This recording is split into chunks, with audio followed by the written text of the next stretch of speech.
যুদ্ধ নয়, শান্তি চাই আবারও বললেন প্রধানমন্ত্রী। জনসংখ্যাকে সম্পদে রূপান্তর কাজ করছে সরকার। ঢাকায় ব্যস্ত সময় পার করছেন মার্কিন সহকারী পররাষ্ট্রমন্ত্রী। জলবায়ু মোকাবেলায় একসাথে কাজ করার প্রত্যয়। এবং নো হেলমেট নো তেল আজ থেকেই কার্যকর, জানালেন সড়ক পরিবহন ও সেতুমন্ত্রী। রাজধানীতে অটোরিকশা চলাচলে নিষেধাজ্ঞা।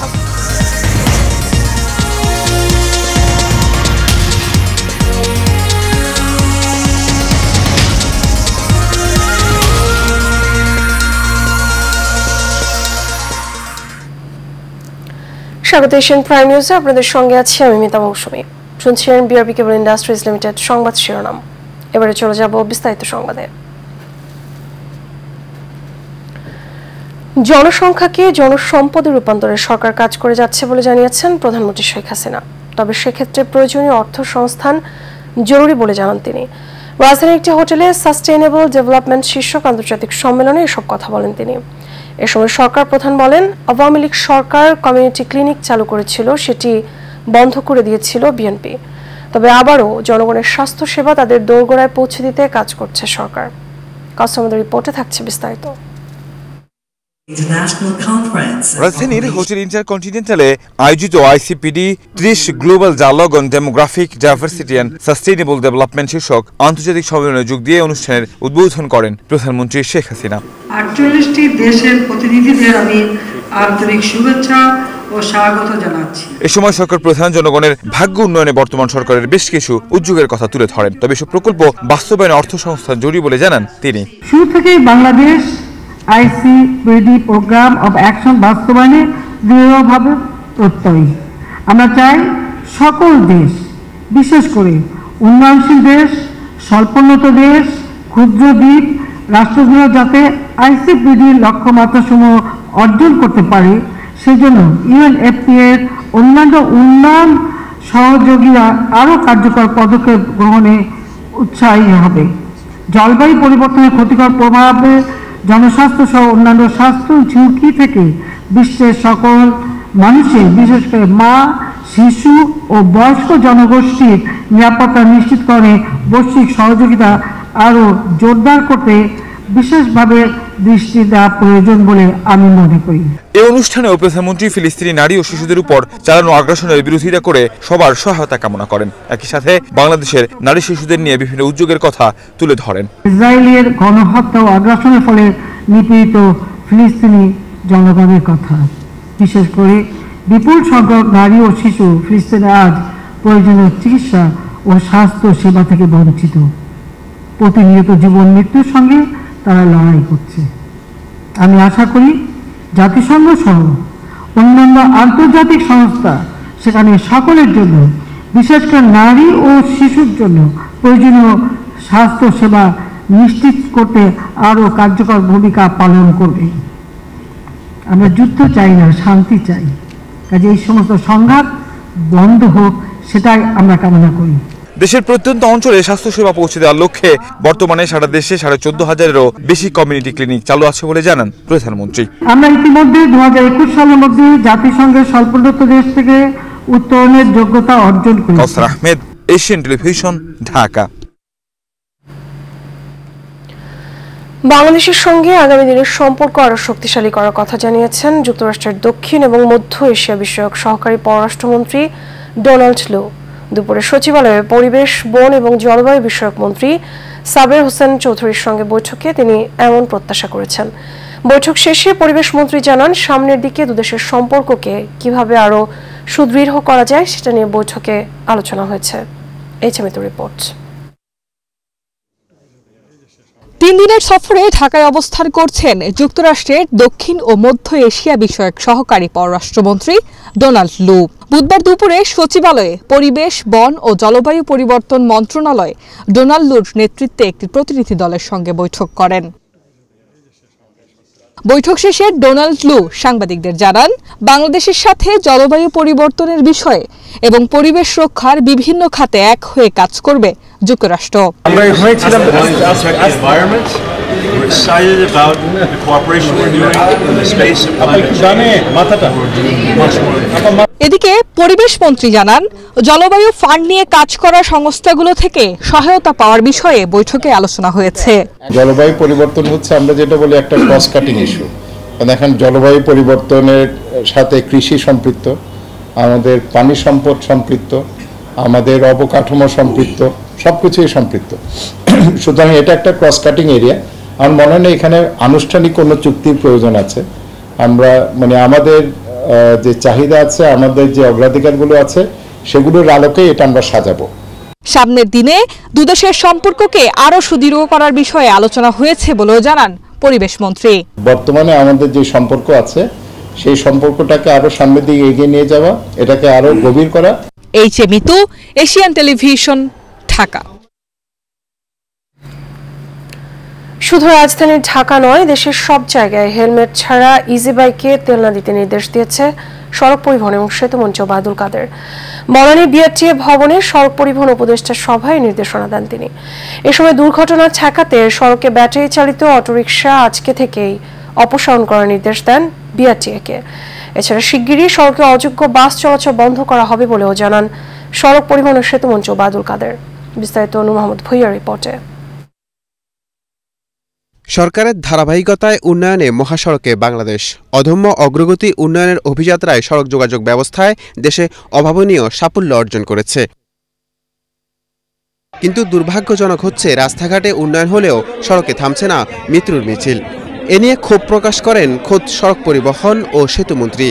একটা হলো যানজট মুক্ত, আর একটা হলো দুর্ঘটনা নিয়ন্ত্রিত।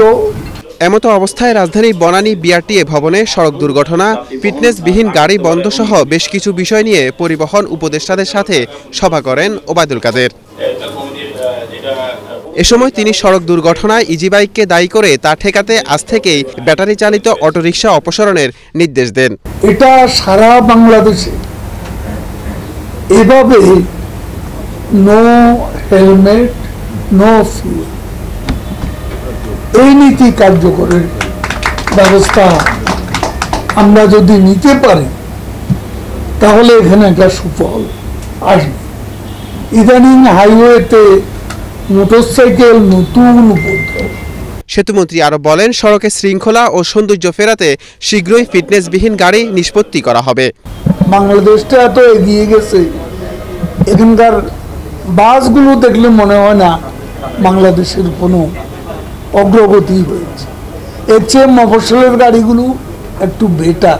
এই কথাটা বলতে বলতে আমি কত যে বললাম। দৃষ্টি নন্দন করা আমাদের মূল উদ্দেশ্য, আমাদের মূল উদ্দেশ্য ফিটনেস। এ সময় জরুরি সেবা ছাড়া বিশেষ হর্ন বাজারে আইনি ব্যবস্থা নেওয়ার নির্দেশও দেন সড়ক পরিবহন ও সেতুমন্ত্রী ওবায়দুল কাদের। অনেকটা সমস্যা। Nur Mohammad Bhuiyan, Asian television, Dhaka. মোসাম্মদ লাকি আক্তারকে আহ্বায়ক করে শ্যামপুর থানা 31 সদস্য বিশিষ্ট কমিটি ঘোষণা করেছে বঙ্গবন্ধু সৈনিক লীগ। মঙ্গলবার এশিয়ান টেলিভিশনের প্রধান কার্যালয়ে বঙ্গবন্ধু সৈনিক লীগের সভাপতি বীর মুক্তিযোদ্ধা আলহাজ হারুন রশিদ সিএপি এ আহ্বায়ক কমিটি ঘোষণা করেন। সৈনিক লীগ ঢাকা মহানগর দক্ষিণের তত্ত্বাবধানে গঠিত নতুন কমিটির নেতারা বীর মুক্তিযোদ্ধা আলহাজ হারুন রশিদ সিএপিকে ফুলের শুভেচ্ছায় সিক্ত করেন। এ সময় শ্যামপুর থানা বঙ্গবন্ধু সৈনিক লীগের আহ্বায়ক কমিটির নেতাকর্মীদের আলহাজ হারুন রশিদ সিএপি ঐক্যবদ্ধভাবে সংগঠনের গঠনতন্ত্র অনুযায়ী চলার নির্দেশ দেন।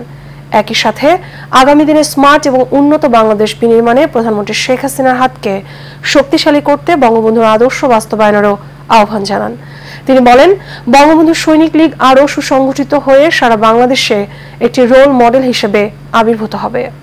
যতগুলো সংগঠন আছে তার থেকে নাম্বার 1 হবে বঙ্গবন্ধু সৈনিক লীগ। কারণ যার নাম রয়েছে বঙ্গবন্ধু সৈনিক লীগ, একটি মাত্র সংগঠন, সেটি হলো বঙ্গবন্ধু সৈনিক লীগ।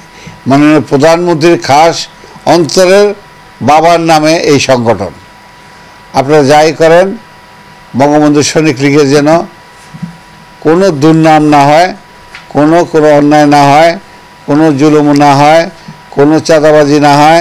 আমরা চাই শান্তি শান্তি।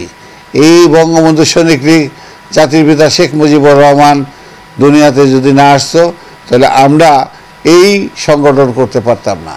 সেই আশাতে আজকে দেশ পেয়েছি, পতাকা পেয়েছি। একমাত্র শেখ মুজিবুর রহমান, তার তুলনা পৃথিবীতে এরকম নেতা আসে নাই।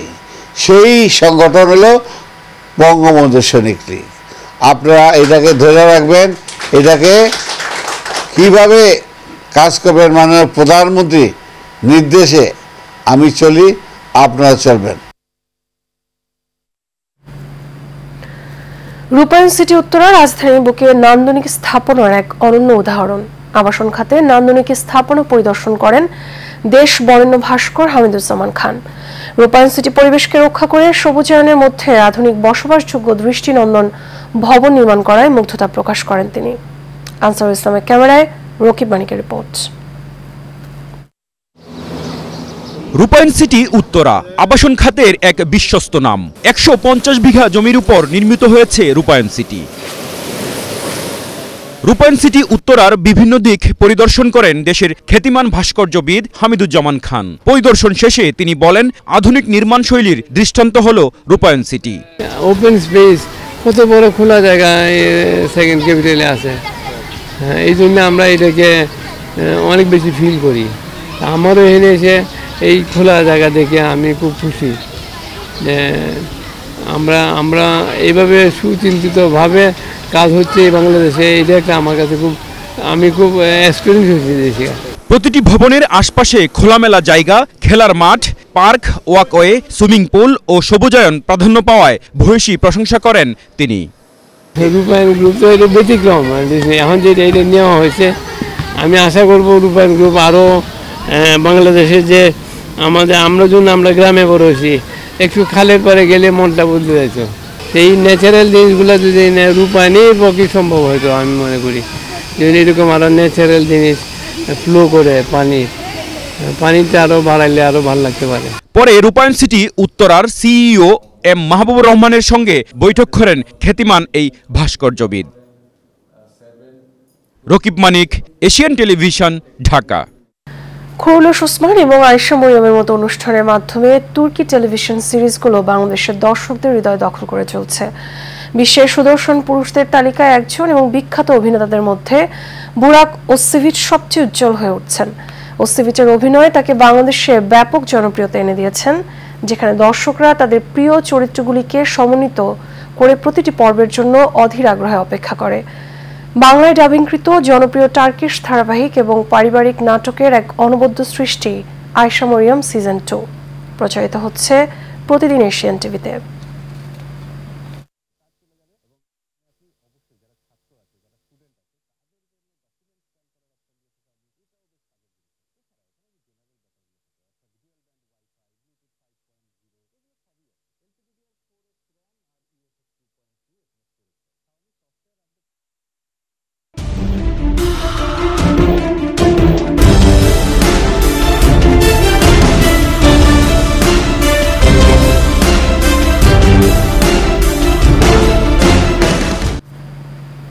এবার সারা বাংলা।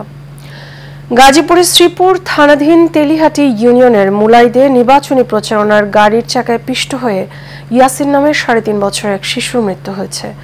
স্থানীয়রা জানান, উপজেলা চেয়ারম্যান প্রার্থী আব্দুল জলিলের আনারস মার্কা প্রতীকের সমর্থনে সকালে গাড়ি যোগে মিছিল নিয়ে যাওয়ার সময় এই দুর্ঘটনা ঘটে। নিহত ইয়াসিন গাজীপুর সদর উপজেলার হাতিয়াব গ্রামের প্রবাসী জহুরুল ইসলামের ছেলে। ইয়াসিন তার মায়ের সাথে মুলাইদ দক্ষিণ পাড়া এলাকায় তার নানার বাড়িতে থাকত। এবার উপজেলা নির্বাচনের খবর। স্থানীয় সরকারের সাধারণ নির্বাচন অত্যন্ত তাৎপর্যপূর্ণ বলে মন্তব্য করেছেন নির্বাচন কমিশনার ব্রিগেডিয়ার জেনারেল অবসরপ্রাপ্ত মোহাম্মদ আহসান হাবিব খান। সকালে খুলনার ডুমুরিয়া উপজেলার শহীদ জোবায়েদ আলী মিলনায়তনের ৬ষ্ঠ উপজেলা পরিষদ সাধারণ নির্বাচন উপলক্ষে ভোট গ্রহণকারী কর্মকর্তাগণের প্রশিক্ষণ কর্মশালায় প্রধান অতিথির বক্তব্যে তিনি একথা বলেন। তিনি বলেন, সারা দেশের মানুষ এবং রাজনৈতিক দলসমূহের চাওয়া একটি সুষ্ঠু, অবাধ, নিরপেক্ষ এবং পক্ষপাতহীন নির্বাচন। বর্তমান কমিশনের সেই লক্ষ্য নিয়ে কাজ করছে। নির্বাচনের সাথে সংশ্লিষ্ট সবাইকে সততা এবং নিষ্ঠার সঙ্গে দায়িত্ব পালনের আহ্বানও জানান তিনি।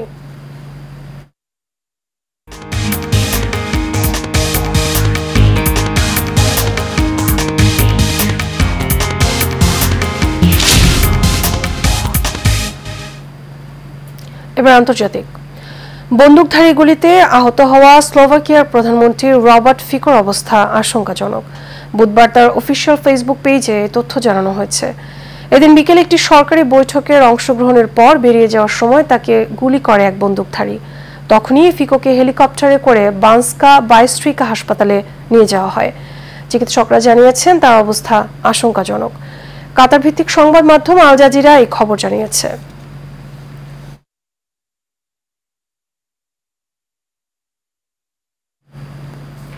আবার নিচ্ছি বিআরবি কেবল ইন্ডাস্ট্রিজ লিমিটেড সংবাদ বিরতি। ফিরছি একটু পর, আমাদের সঙ্গে থাকুন।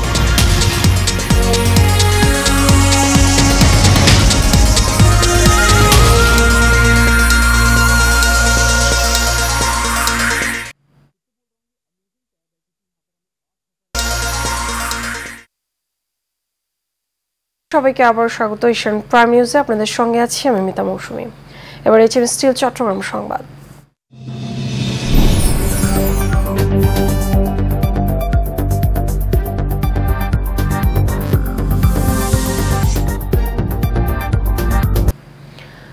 সিএমপি আন্তঃবিভাগ ক্রিকেট টুর্নামেন্টের উদ্বোধন করা হয়েছে। বিকেলে দামপাড়া পুলিশ লাইন্সের এসএএফ মাঠে এর উদ্বোধন করেন পুলিশ কমিশনার কৃষ্ণপদ রায়। এ সময় তিনি বলেন, দায়িত্ব পালনের মধ্যেই পুলিশ সদস্যদের বিনোদনের ব্যবস্থা দিতে নিয়মিত সাংস্কৃতিক অনুষ্ঠান এবং খেলাধুলার আয়োজন করা উচিত। টুর্নামেন্টে মোট 16টি দল 4টি গ্রুপে অংশগ্রহণ করছে। ফাইনাল ম্যাচ হবে আগামী 26শে মে।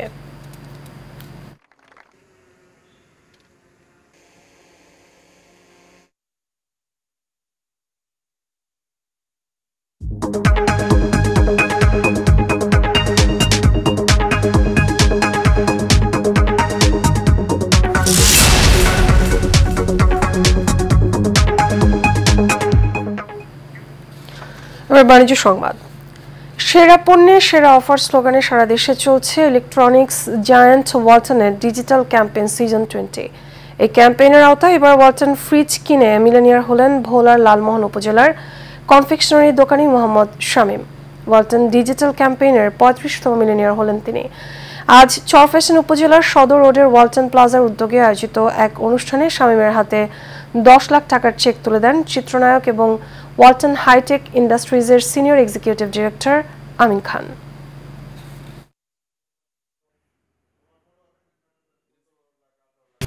এর সাথে শেষ করবো এশিয়ান প্রাইম নিউজ। তার আগে বিআরবি কেবল ইন্ডাস্ট্রিজ লিমিটেড সংবাদ শিরোনামগুলো জানাবো আরও একবার।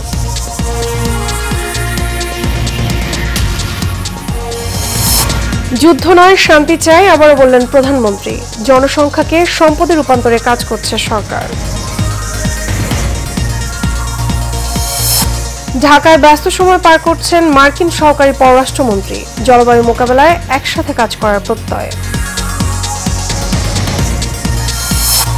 এবং নো হেলমেট নো তেল আজ থেকেই কার্যকর, জানালেন সড়ক পরিবহন ও সেতুমন্ত্রী।